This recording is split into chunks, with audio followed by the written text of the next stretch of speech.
The Source of Self-Regard, a new collection of essays and lectures spanning 4 decades of the author's career, cements her status as an unparalleled literary innovator. The Source of Self-Regard selected essays, speeches, and meditations by Toni Morrison in 1982. When I was a 24-year-old reporter at the Boston Globe, I was sent to cover Harvard University's Hasty Pudding Woman of the Year ceremony.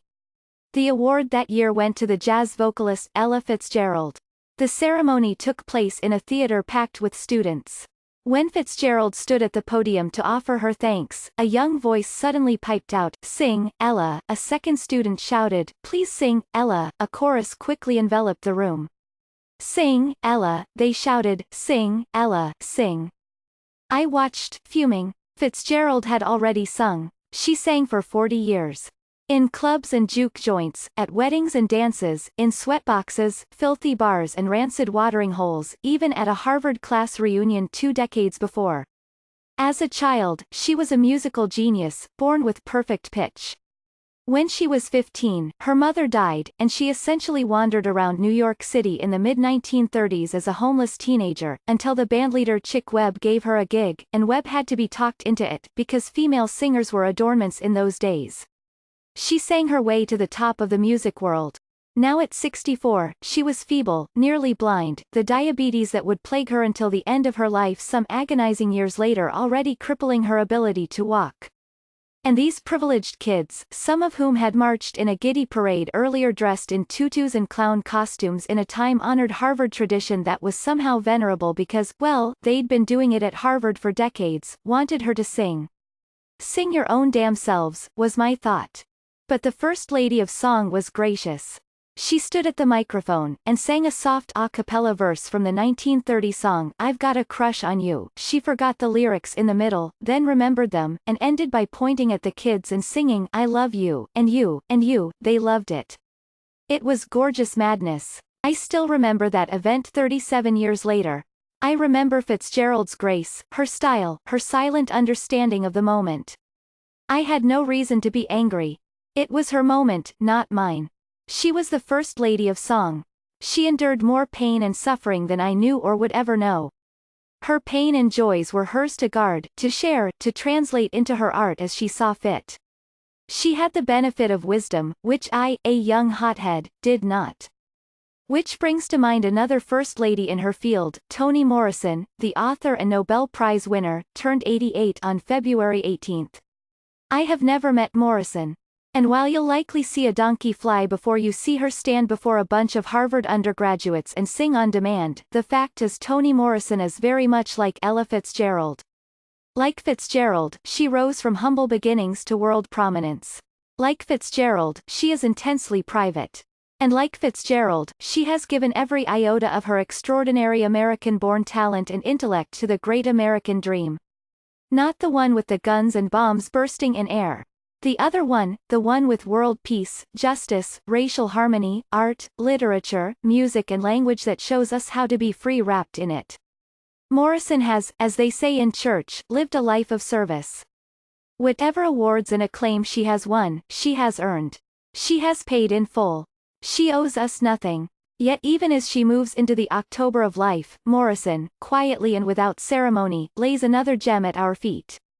The Source of Self-Regard is a book of essays, lectures and meditations, a reminder that the old music is still the best, that in this time of tumult and sadness and continuous war, where tawdry words are blasted about like junk food, and the nation staggers from one crisis to the next, led by a president with all the grace of a cyclops and a brain the size of a full-grown pea, the mightiness, the stillness, the pure power and beauty of words delivered in thought, reason and discourse, still carry the unstoppable force of 1,000 hammer blows, spreading the salve of righteousness that can heal our nation and restore the future our children deserve.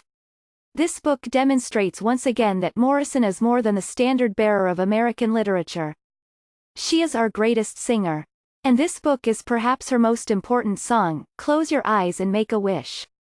Wish that one of the most informed, smartest, most successful people in your profession walks into your living room, pulls up a chair and says, "This is what I've been thinking." That's The Source of Self-Regard. The book is structured in 3 parts, The Foreigner's Home, Black Matters, and God's Language. There are 43 ruminations in all.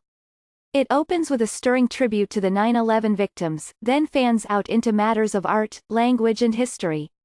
It includes a gorgeous eulogy for James Baldwin, a powerful address she delivered to Amnesty International, The War on Error, about the need for a heightened battle against cultivated ignorance, enforced silence and metastasizing lies, and meditations on the thinking behind several of her early important novels.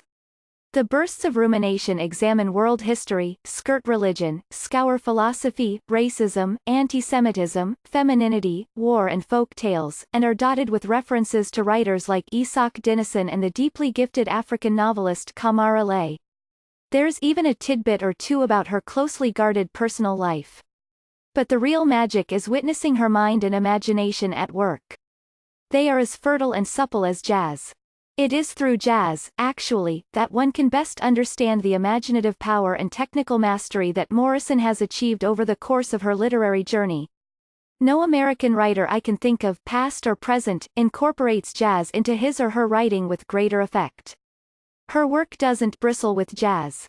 It is jazz. Her novel of the same name is an homage to the genre.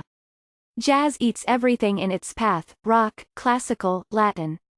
Like the great jazz musicians who evolved out of bebop and moved to free jazz, and whose later work demands listening, Morrison's later novels are almost as enjoyable listened to as read. That is why, I suspect, she spends exhausting hours in the studio recording her books, instead of letting actors do the job. She's the bandleader. She wrote the music. She knows where the song is going. One way to appreciate Morrison's supreme blend of technical and literary creativity, without reading a word of her books, is to listen to the unedited version of Nina Simone's recording of the swing-era song, Good Bait, made famous by Count Basie. Simone, a singer and musical genius, doesn't vocalize on the recording.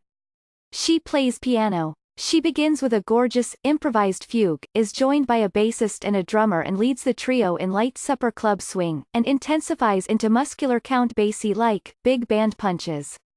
She then breaks loose from the trio altogether and blasts into a solo, two-part contrapuntal Bach-like invention, which develops momentarily into three parts. She blows through the fugue-like passages with such power you can almost hear the bassist and drummer getting to their feet as they rejoin. But she's left them. She's gone. She closes the piece with a flourishing Beethoven-like concerto ending, having traveled through 3 key changes and 4 time signature changes. That's not jazz. That's composition. It's also Toni Morrison. It bears mentioning that young Nina Simone auditioned for entry into Philadelphia's Curtis Institute of Music, America's premier music institution, and was turned down, a snub she never forgot. Similarly, Morrison was not a favored child in the publishing industry or any other kind of industry in her young years. She was born in Lorain, Ohio, to lower-middle-class parents. After graduating from the historically black Howard University and getting an MA from Cornell, she taught in 2 different states and raised 2 boys as a single mother before settling into an editing job in New York, where she unearthed several important black writers, including Toni Cade Bambara and the gifted poet Henry Dumas. Her generosity toward young writers is not well known outside the industry, hidden by a shy, cautious personality and a straightforward, matter-of-fact persona. A few years ago she recounted to an interviewer that as a young girl, she had a cleaning job in a rich white person's home. Her employer yelled at her one day for being a useless cleaner. She ran home in distress. Her mother told her to quit, but her father, a steelworker, gave her a stern lecture that Morrison never forgot: go to work, make your money and come home. You don't live there. I am so glad she took his advice. I used to believe that God created Toni Morrison for the voiceless among us, that he knelt down and encouraged a little black girl in Lorain, Ohio, to whisper, "I want blue eyes," to her friend Chloe Wofford, who, 30 years, 2 children, 1 divorce, 1 name change and more than 4 cities later, would sit down at age 39 and stick a pin in the balloon of white supremacy, and in the hissing noise that followed create The Bluest Eye, one of the greatest sonnets in the canon of American literature. But I don't believe that anymore. Toni Morrison does not belong to Black America. She doesn't belong to white America. She is not one of us, she is all of us. She is not one nation. She is every nation. Her life is an instruction manual on how to be humble enough, small enough, tiny enough, gracious enough, heartful enough, big enough, to do what Ella Fitzgerald did at Harvard 37 years ago. To take an unknowing audience in the cradle of her hand and say, I love you, and you, and you, to love someone. It's the greatest democratic act imaginable. It's the greatest novel ever written. Isn't that why we read books in the first place?